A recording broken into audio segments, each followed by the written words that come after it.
আরজিকর কাণ্ডের প্রতিবাদে এবার আড়ম্বরহীন পুজো করার সিদ্ধান্ত বারাসাতের চট্টোপাধ্যায় পরিবারের। শতবর্ষ পুরনো এই পুজোয় প্রতি বছর চোখে পড়ার মতন ধুমধাম হয়। পরিবারের সদস্য ছাড়াও দূর দূরান্ত থেকে বহু মানুষ চট্টোপাধ্যায় বাড়ির পুজো দেখতে আসেন। দিনে দুবার ব্যবহার করো স্টপেজ ক্রিম আর নিজেকে রাখো এভারগ্রিন। কেয়াশের আরোমা থেরাপি স্টপেজ ক্রিম আর খুঁজে পাও নতুন আমিকে। মহালয়ার দিন বস্ত্র বিতরণ এবং অষ্টমীর দিন ভোগ বিতরণ করেন পরিবারের সদস্যরা।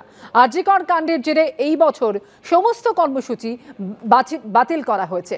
দেবীর কাছে কেবল নিহত চিকিৎসকের সুবিচারের দাবি জানানোরই সিদ্ধান্ত পরিবারের সকল সদস্যদের।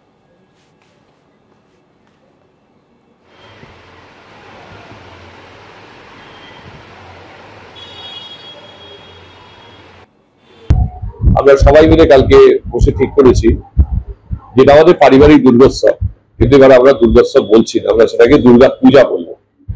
এবং এটাই আমরা বলছি যে শুধুমাত্র মায়ের পুজো করার জন্য আমাদের পরিবারগতভাবে যেটুকু প্রয়োজন আমরা সেটুকুই রাখবো। কোনো আলোর রোশনাই থাকবে না, বাজনা থাকবে না, সামনে যে বড় তোরণ হয় সেটা থাকবে না। আমরা অষ্টমীর দিন সন্ধ্যেবেলা ভাই বোনেরা সবাই মিলে, আমাদের ভাই বোন, আমাদের বাড়ির বউয়েরা, জামাইরা সবাই মিলে একসঙ্গে আমরা ভোগ বিতরণ, প্রসাদ বিতরণ করি, সেটা থাকবে না। প্রতি বছর শ্রীচরণেশ্বর মা বলে আমাদের সমাজের দরিদ্রতম মায়েদের হাতে কাপড় জামা তুলে দিয়ে আমরা সবাই মিলে সেই অনুষ্ঠানটা আমরা স্থগিত রেখেছি। আমরা খুব ব্যথা নিয়ে, যন্ত্রণা নিয়ে, কষ্ট নিয়েই এখানে দুর্গাপুজোয় যাচ্ছি। মা আমায় পুজো করতে হবে, মাকে আনতে হবে, তাই এত নিয়ে মানে যন্ত্রণা ব্যথা নিয়ে এত চলে যাচ্ছে। এই জিনিস ভুলতে পারবো না, কোনোদিনও ভুলতে পারবো না। এইরা যারা করেছে তারা যেন শাস্তি পায়, অবশ্যই যেন শাস্তি পায়। আমি যেন শাস্তি দেখে যেতে পারি। আমার মন এবং আমার পরিবারের মন ভীষণ মারাত্মক। আমার ছোট্ট দিন পর্যন্ত বলছে এই পুজোতে সে জামা কাপড় পরবে না। আমার ছেলে বলেছে, আমার বউ বলেছে কেউ করবে না, কিচ্ছু করবে না, শুধু পুজো করতে হবে, মাকে ডাকতে হবে, মাকে আনতে হবে। তাই আমার না হলে কিন্তু পুজো হতো না। সমস্ত আড়ম্বর বন্ধ করে দেওয়া হয়েছে। টনি লাইট বা সামনে তোরণ হয় সেটা বন্ধ, বাইরে ওরা আনন্দ করে সবাইকে প্রসাদ বিতরণ করে, সেটা বন্ধ করে দেওয়া হয়েছে।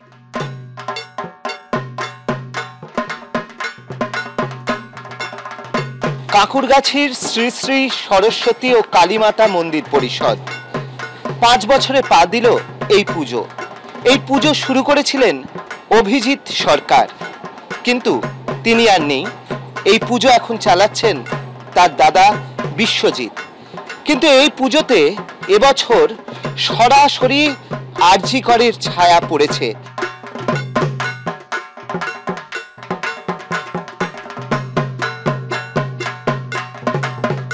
পশ্চিমবঙ্গের প্রতিটি নারীর যে অবস্থা হয়েছে আজকে পশ্চিমবঙ্গে, এই দেখে মা আজকে লজ্জায় মুখ ঢাকছেন এবং তার বাহন তিনিও লজ্জিত।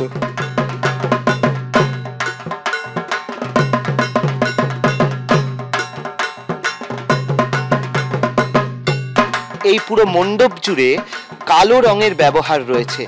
শুধু তাই নয়, কালো রঙের ব্যবহারই নয়, তার সঙ্গে যে আলোর ব্যবহার করা হয়েছে সেটা লাল রঙের আলো।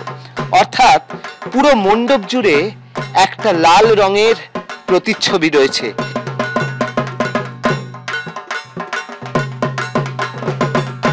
সব মিলিয়ে তারা এটাকে একটা প্রতিবাদের সুর হিসেবে তুলে ধরতে চাইছেন। ক্যামেরায় সুবীর রায়ের সঙ্গে অর্ণব মুখোপাধ্যায়, এবিপি আনন্দ, কলকাতা।